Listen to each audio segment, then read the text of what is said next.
नमस्कार दर्शक बंधु जदि आपणकर समस्त जीमेल रो पासवर्ड जानिबा को चाहुचंती जीमेल आईडी रो पासवर्ड जते भी पुराना हेई थाउ ना काहेकि आपण को निज मोबाइल फोन रो आपण जीमेल आईडी रो पासवर्ड जानि पारिबे।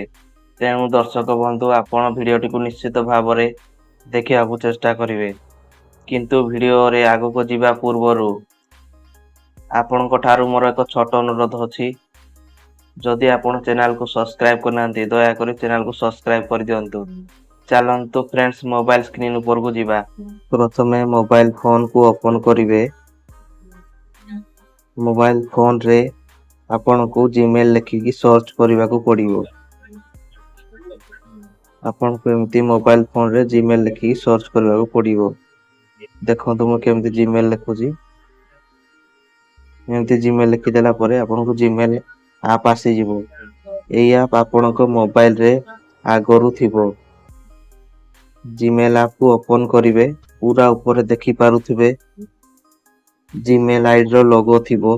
ता ऊपर क्लिक कर देबे। देखंतु एठी मैनेज योर गूगल अकाउंट लेखा हेइची।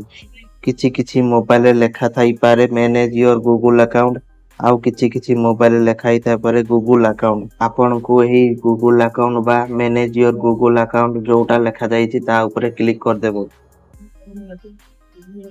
क्लिक कला परे देखि पारथबे एठारे लेखा हेइची होम, पर्सनल इन्फो,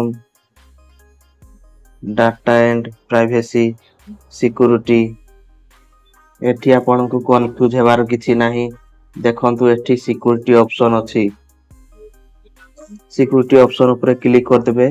क्लिक कला परे धीरे धीरे स्क्रॉल डाउन करी तळकु नेबे। तळकु नेला परे देखि पाथबे तळकु नेला परे पासवर्ड मैनेजर लिखाइछि। एठी आपण को जहां भी पासवर्ड थिबो मोबाइल रो जो आप गुडा को आपण पासवर्ड देइथिबे सब आप रो पासवर्ड एठी सब शो करिवो।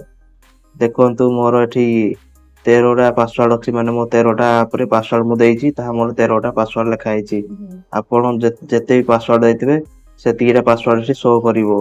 आपण जदि कोनोसी आप रो पासवर्ड जदि भूली जाइछंती एठी आपण ए पासवर्ड मैनेजर को आसी आपण पासवर्ड जानि पारिबे। आपण को जते भी पासवर्ड आपण भूल जाइथिबे कि मने भी थिबो एठी से पासवर्ड गुडा को सब सेव हेगी थिबो सब एप्लीकेशन रो, जहा कि Facebook, YouTube, Instagram, Gmail ID जहा आपण जीमेल रो पासवर्ड जानिबा को चाहछथि ना सेईटा भी एठी पासवर्ड मिली जिवो। आपण कोन करबा को पड़िबो, आपण को एठी जो लिखा है पासवर्ड मैनेजर ता ऊपर क्लिक कर देबे। क्लिक करा परे देखि पारथिबे एठी सब एप्लीकेशन रो जहा भी जो एप्लीकेशन आपण पासवर्ड देइथिबे सेव करथिबे तार सब आप एठी आसी जाउची। आपण जोटा भी जदी पासवर्ड भूली जाइछंती एठी के आसी आपण सेटा क्लिक करी पासवर्ड जानि पारिबे। हमें जानिबार थिला जीमेल आईडी रो पासवर्ड। चलंतु मु देखौची को आप कोड रे आपण जीमेल आईडी रो पासवर्ड जानि पारिबे। एठी हम सर्च ऑप्शन अछि। आपण सर्च करी जानि पारिबे। आपण सर्च करले आपण जीमेल आईडी सर्च करले एठी किछि पाइबेनी। आपण को देखै दउची एठी धीरे धीरे स्क्रॉल डाउन कर नेबे। जोटी सर्च इन पासवर्ड लिखाई छी सेठी आपण जी पासवर्ड देई नाही। आपण जदी देइथिबे जीमेल आईडी रो पासवर्ड google.com लिखि देबे। काहे कि ना google.com जोडा हला सेटा जीमेल आईडी जोडा हला google.com माने सेटा गोटे। आपण जीमेल आईडी जदी लिखि सर्च करिवे एठी किछि बाहरिबोनी। आपण google.com लिखि सर्च कर देबे। देखंतु मोर पेटीएम रे मु पासवर्ड देइजी।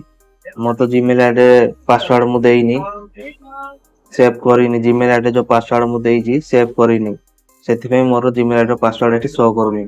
आपण जदी जीमेल आईडी पासवर्ड सेव करिथिबे एठी आपण को पासवर्ड देखिबा पाइबे। देखंतु फ्रेंड्स मु पेटीएम रो पासवर्ड सेव करजी जोडा कि पेटीएम ऐप रे क्लिक कला परे एठी देखंतु डॉट डॉट देई जे ऑप्शन जोडा देइजी सेटा मु पासवर्ड। आपण से डॉट डॉट ऊपर जो पासवर्ड देइजी पाखरे आई रो आइकन बटन अछि ता ऊपर क्लिक कला परे आपण पासवर्ड जानि पारिबे। देखंतु फ्रेंड्स मोर एठी जो जो ऐप गुडा को अछि सेटा ही मु क्लिक करले पासवर्ड जानि पार। आपनकर जदी जीमेल आईडी रो पासवर्ड सेव थिबो ताहा आपण एठी शो करिवो। google.com नाम रे सर्च करिवो। google.com नाम रे शो करिवो। ତାହା ଆପଣ ଏଠି ସ୍କ୍ରୋଲ ଡାଉନ କରିକି ମଧ୍ୟ ଜାଣିପାରିବେ। ମଧ୍ୟ ଏଠି ସର୍ଚ୍ଚ କରିକି google.com ଲେଖିକି ଜାଣିପାରିବେ। ସେ ଆପ୍ ଆସିଗଲା ପରେ ଆପଣ କ୍ଲିକ କରିକି ସେଟା ରାଇଟ ସାଇଡ ରେ ଥିବ ଆଇକନ ବଟନ, ତା ଉପରେ କ୍ଲିକ କରିଦେଲା ପରେ ଆପଣ ପାସୱାର୍ଡ ଶୋ କରିଯିବ। ଯଦି ଆପଣଙ୍କୁ କିଛି ଏଇ ଭିଡିଓରେ ଶିଖିବାକୁ ମିଳିଲା, ଭିଡିଓକୁ ଲାଇକ୍ କରିଦେବେ। ଯଦି ଚ୍ୟାନେଲକୁ ସବସ୍କ୍ରାଇବ କରିନାହାନ୍ତି, ସବସ୍କ୍ରାଇବ କରିଦେବେ। ଧନ୍ୟବାଦ।